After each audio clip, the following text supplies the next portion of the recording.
เจ้าลูกหนังวิเคราะห์บานเตะที่ได้3คู่ประจำวันเสาร์ที่28เดือน3ปี2026เขามาเริ่มไปในคุยหนึ่งในรายการบานเตะกระชับมิตรระหว่างทีมชาติสกอตแลนด์จะเปิดปฐมการมาเยือนของทีมชาติญี่ปุ่นทีมชาติสกอตแลนด์ผลงานในส่วนหลังถือว่าค่อนข้างดีโดยการเก็บชัยชนะได้4จาก5เกมหลังสุดจุดเด่นของทีมคือเกมรับมักจะลินได้อย่างเหนียวแน่นโดยเฉพาะการลินในบ้านส่วนเกมบุกของพวกเขาอาจจะมีความดุดันเท่าใดมักจะเน้นในว่าการลินเกมสวนกลับเป็นหลักส่วนทีมชาติญี่ปุ่นฟอร์มโดยรวมถือว่ามีความแข็งแกร่งโดยเฉพาะเกมบุกที่มีความหลากหลายและมีความไวเทคนิคสูงต่อบานดี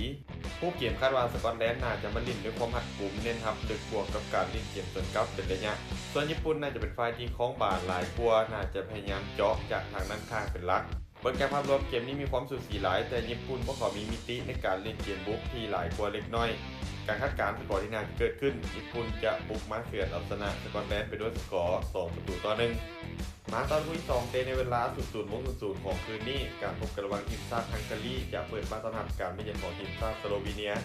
ทีมชาติฮังการีพวกเขามีป้องกันดีที่ยังขึ้นลงเกมบุกของพวกเขาจะคงเอาพิธีเด็ดจากจังหวะการยิงไก่และลูกตั้งเตะส่วนเกมรับยังคงมีพลาดง่ายและเสียบตู่ค่อนข้างต่อเนื่อง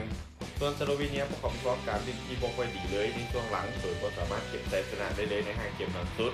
พวกเขามีจุดเด่นในการเล่นเกมรับที่ค่อนข้างเหนียวแน่นมีระเบียบวินัยสูงส่วนเกมบุกอาจจะบ่หวือหวาแต่ลีดเป็นทีมได้ดีผู้เกมคาดว่าฮังการีน่าจะพยายามเปิดเกมบุกเพราะพวกเขาเล่นในบ้านส่วนสโลวีเนียอาจจะเน้นทับบวกกับการเล่นเกมสวนกลับเกมมีโอกาสที่จะออกมาอึดอัดยิงประตูกันน้อยแต่ยังคงให้เจ้าบ้านดูดีกว่าการคาดการณ์สกอร์ที่น่าจะเกิดขึ้นฮังการีจะเฉือนเอาชนะสโลวีเนียไปด้วยสกอร์2-1มาตอนที่3เตะในเวลา 2:30 ของคืนนี้การพบกันระหว่างทีมชาติอเมริกาจะเปิดบ้านต้อนรับการมาเยือนของทีมชาติเบลเยียมอเมริกาเจ้าบ้านพวกเขาเป็นฟอร์มการเล่นในช่วงหลังที่ค่อนข้างดีโดยเก็บชัยชนะได้อย่างต่อเนื่องพวกเขามีจุดเด่นคือเกมบุกที่มีความไวเพสซิ่งสูงนักเตะแลนด์บ่มีเบิร์ดโดยเฉพาะการเล่นในบ้านที่นักเตะมักจะมีพลังและความมั่นใจ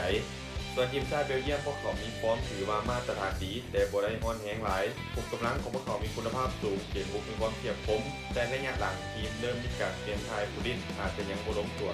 100%ผู้เกมคาดว่าเจ้าบ้านน่าจะใช้สปีดเกมไว้สู้เพสซิ่งนักส่วนเบลเยียมพวกเขาจะลิ่นตามจังหวะเน้นความแน่นอนอาศัยคุณภาพนักเตะและความสามารถสปอร์ตโตเป็นหลักเบิ่งจากภาพรวมเกมนี้มีโอกาสค่อนข้างสูงที่จะจบลงด้วยผลเสมอและยิงประตูกันหลาย